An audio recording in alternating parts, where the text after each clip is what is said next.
excited to have everyone join us. It looks like people are starting to stream in. And we're happy to have you here tonight. It's a beautiful fall day.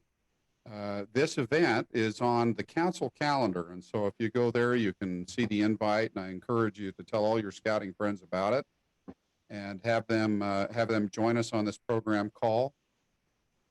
During this evening, if you would post your questions in the chat, that would be great, and patience be with us. Josh Hackey had a family emergency, and so I'm manning the helm. So I will try to check on the questions, and if you don't see it in the chat, make sure to raise your hand or post it again.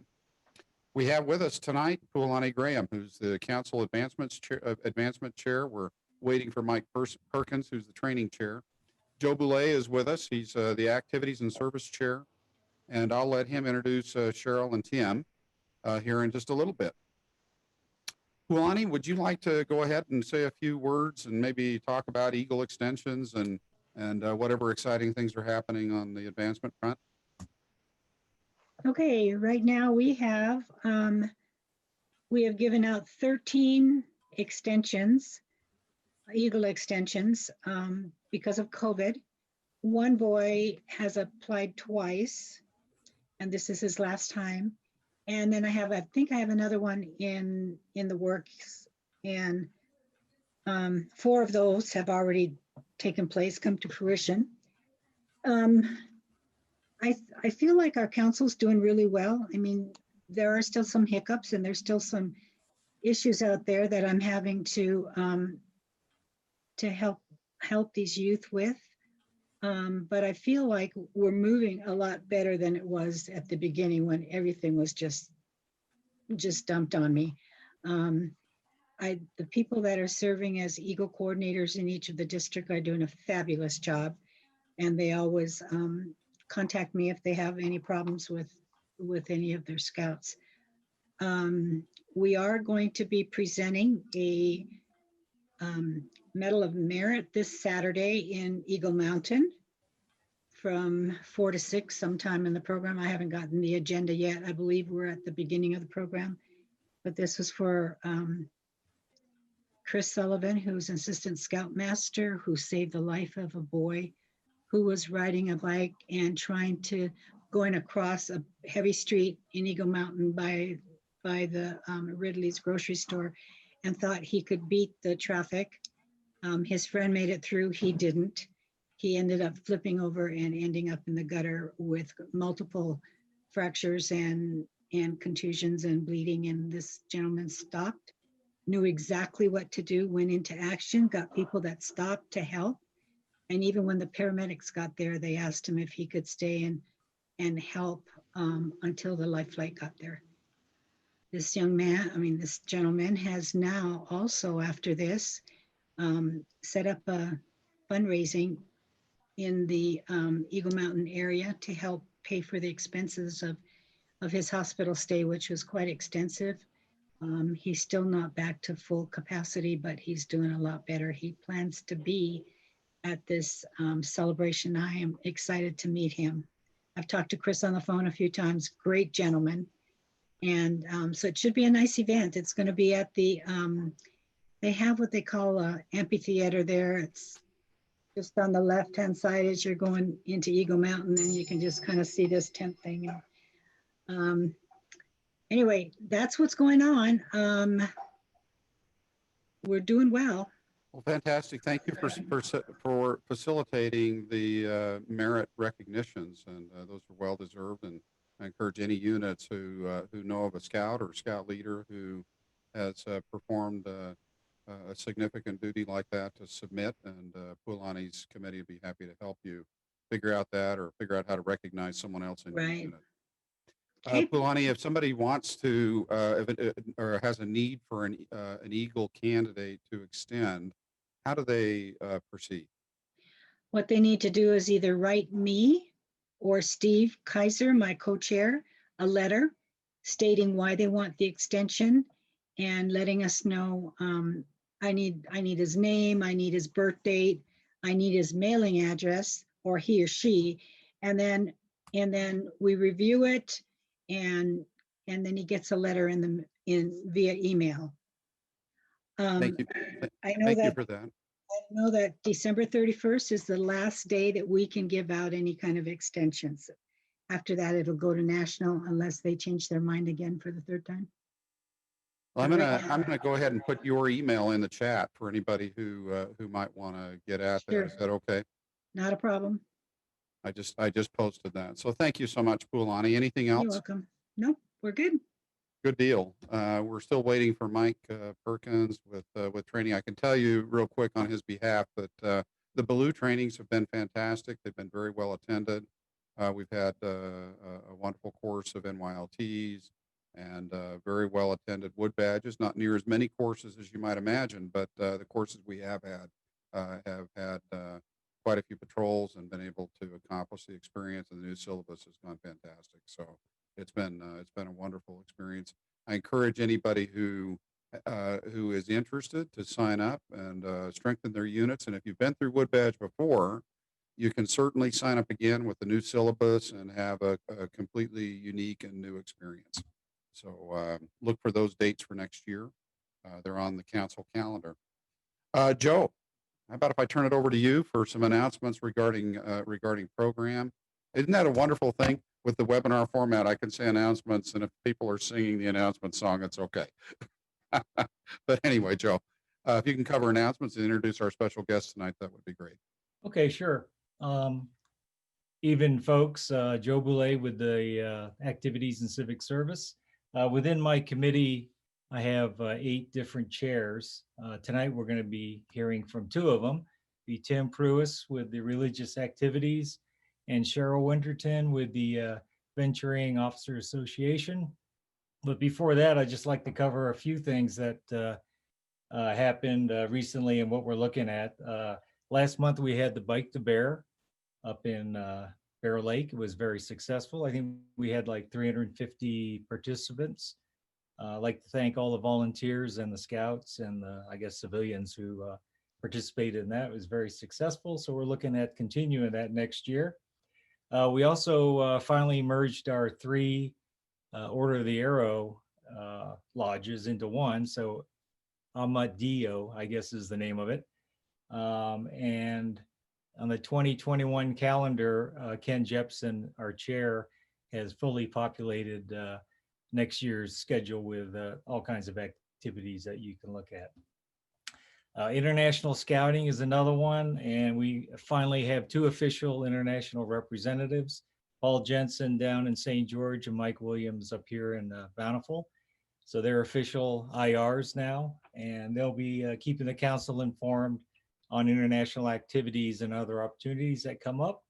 Last month, we heard from the Cub Scouts. We're also probably next month, we'll probably have the International OA and maybe Scouts BSA. Scouts BSA, we're looking at a few things. We're getting ready to put together a template for camporees that the districts can use. Also provide support for the Klondikes, which will be run by the districts. So that's like an overall view of what the activities committee is doing, but I'd like to turn it over to Tim to give us an overview on religious activities and what's coming up. So, Tim. Thanks, Joe.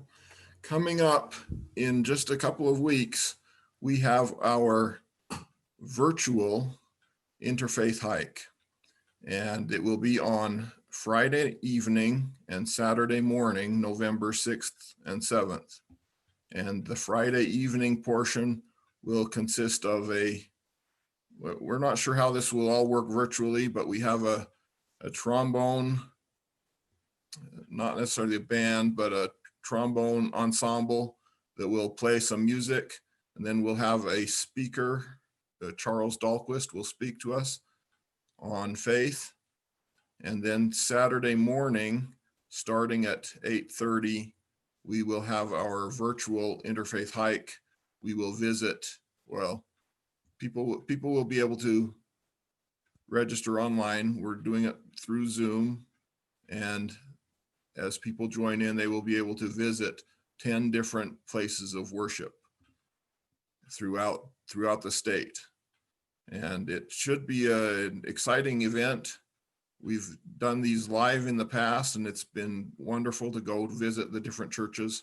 This time we'll have a presenter from each faith, probably in their house of worship, and they will talk to participants for about 20 minutes, 10 minutes about the faith, and about 10 to 15 minutes about the faith, and another 5 to 10 minutes on the Scouts' duty to God, and possibly on a commandment or a point of the Scout law. This is open to all Scouts, all families of Scouting, Cubs through Venture, and all parents and families, anybody else. It's on the council website. If you look under activities, it will say Virtual Interfaith Hike, and you can click on that to register. And when you register, you will be given the login and the way to log in to participate in this event. And we're just looking forward to having a lot of people online to enjoy it, and invite others that might not have heard about it. Please invite them to be a part of it. Hey, thanks, Tim. I'd like to introduce Sheryl Winterton, our VOA chair, for a few words about that organization. Sheryl. Hi. I wanted to talk a little bit about what venturing is first, and then we'll go from there. But venturing is for 14 to 21-year-old youth who are either have no interest in scouting for whatever reason, or it is hopefully more able to help keep some of the older youth engaged in scouting. So our goal is not to steal youth from the troops, but to keep youth more interested by doing things like we joke about venturing is different than Boy Scouts because we can shoot bigger guns, we can climb higher, that kind of thing. So whatever Boy Scouts can do, we can do higher and faster and all that fun stuff. Now the Venturing Officers Association is for the council, specifically is for the youth to get together. We set up just like you do in your crews. We have a president, a vice president of programming, a vice president of admin, and all the other different positions. And we plan to do council activities. We also help plan to help other help Cub Scouts and the Boy Scouts and various activities. So that would be the service branch of venturing. I currently have a couple of adults to help and a couple of youth to help. And I would greatly appreciate a lot more help. The more the merrier, and the more fun we can have. So I would love for anybody to contact me and let me know if they would like to help in any capacity. I can always use a few more adults. I can always definitely use a lot more youth. And I know in my past experience in my former council, the more youth we had, the more fun we had. And I think that goes across scouting in general. We do have one activity planned in January. We are going to have a lock-in, quote unquote, at Tracy. And we are hoping to do our elections that day. So depending on what the youth want to do and depending on the weather, we can do shooting sports, or we can send everybody off to go skiing and have a good time that way. So I would like to get some more youth on board to help us finish planning that activity and to plan a couple more activities. So if you would please contact me, I would greatly appreciate it. Turn it back over to Joe. Okay, thanks, Sheryl.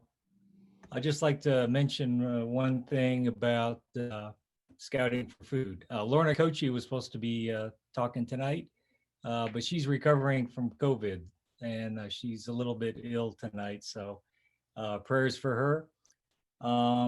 She passed on to me that we're going to be partnering with the Bank of Utah and the National Guard for Scouting for Food, and we're looking at least 2 drives, probably one in February, then one in the fall sometime. And she just put out a call for help, like everybody else is. if you're in Salt Lake County or Utah County, especially those two counties, she's looking for any kind of volunteers that would like to get involved with scouting for food. So you can contact her. We'll put her information in the chat, and she'd appreciate any help and also prayers. So hope she gets better. I'll turn it over to you, Brett. Thank you so much, Joe and Tim and Cheryl for all the hard work and everybody that's here. Yeah, Doug Kosai had it first, and then Lorna had it got it from obviously from her husband. So we wish the best for everyone that's out there, and that everyone stays safe. But let's see, there's a few questions that have come in. Make sure to post your questions either in the Q&A or in the chat. Before we get there, I wanted to mention a couple of things. The new service center in Orem will be opening here in I think 3 weeks. If I don't know all the details, but I think it's right across the street from the old service center. Obviously much smaller, but it's there. So, and much to many of our chagrin, the Sandy Service Center is going to be closing. It's one of those necessary things, but it sure doesn't make it any easier. But that's okay. We will adapt and change and look forward to more service centers opening up in the future, so we can go get our advancements taken care of and our supplies. So let's see, Scott asked, Tim, maybe you can answer this, the cost for the interfaith hike, the event. Yeah, I typed an answer in something, maybe it didn't go through, but the cost is $3.50, and then you will have a patch sent to you for that. I think that's one of the most inexpensive scout events I've seen in a very long time. So thank you, Tim, for doing that and heading up that event. I'm looking forward to it. Let's see, Steve asks about shooting sports. Joe, do you have any information on any shooting sports events? On the council website, we do have basic rifle training on November 6th and 7th. $75 for the course. And then later on in February 2021, we have an RSO course. Those are the two that are on the council schedule right now. I guess we'll have to get a hold of the shooting sports guys, see what they have for us for the next year. But in a couple of weeks is the first one. And Joe, why don't we put that on for next month and have some representatives from shooting sports join us, and we'll have them as special guests for our program call next month. Okay. And then Steve also wondered about activities on the council site. And let's see, I don't want to attempt to share the screen because I'm on my work computer here. I've got all the stuff that I shouldn't be sharing. But if you go to the council site, utahscouts.org, on the menu, far right is calendar. And you can see the months there, and on each side of the month, you can arrow to advance or go backwards. But one of the important things about that, if you haven't been on that calendar, is to click on the little yellow button at the top right of the calendar that says Switch Calendar. And when you do that, you can choose either the entire council, programs and training, which is near and dear to our hearts, or you can choose by individual district and see what districts have each month. And so I encourage you to go check out that and look at that. You'll see the program call for tonight with the link for joining. And you'll see each month on the third Wednesday this call. So that's there. Let's see, any other, we may have a short night. Let's see, so let's see, Steve said, so no shooting activities. None that I know of right now. And to be honest, we're looking for opportunities for events and trying to find that fine balance between over programming from a council level and not leaving things up to the districts and providing district resources. One of the big questions was cowboy action shooting. Do we want to put that forth next year, and can we get enough participants to make it worthwhile? And let's see, from Steve also, he works with Pruess. Okay. So maybe Steve, you can mention that and proffer up some events for shooting sports this next year. I know they're well attended, and some councils have a distance shoot that's a lot of fun, and adults can participate. So thank you, Steve. I just noticed your post. So let's see, any other questions? Is there anything I've missed? Looks like we got a shy night. And I hope it's because people are just busy and not busy with COVID. Give it just a second if you want to type in any answers. Panelists, do you have anything else you want to add in right now? No, are we good? I'll add one more thing. National is following our lead, and they're holding an interfaith hike on Sunday following ours. And you can look on Facebook. I think it's Duty to God. I can't remember the Facebook page, but that's where you can sign up for a national interfaith hike that will be taking place on that Sunday, November 8th. Just for your information. Fantastic. Thank you, Tim. Much appreciated. Sheryl, would you mind, somebody wanted your contact info. Would you mind putting that in the chat? And then also, if you know of anybody who couldn't attend tonight and they need to listen in, the replay will be posted usually the next day on the Facebook page for the council, so you can go there and listen to this one or listen to past program presentations. And if you have anything that you'd specifically like us to address in these program calls, please send those. I'm going to put my email in there as well. Then you can feel free to email me with any program ideas for the council, any feedback that you might have with advancement training or activities and service, and we'll be happy to discuss it. Thank you all for being here tonight. I'd like to thank our panelists again and thank everyone for all you're doing to make sure that scouting stays alive in Utah and that the Crossroads of the West Council is united and moving forward. We hope you have a wonderful evening. Thank you so much. Bye-bye.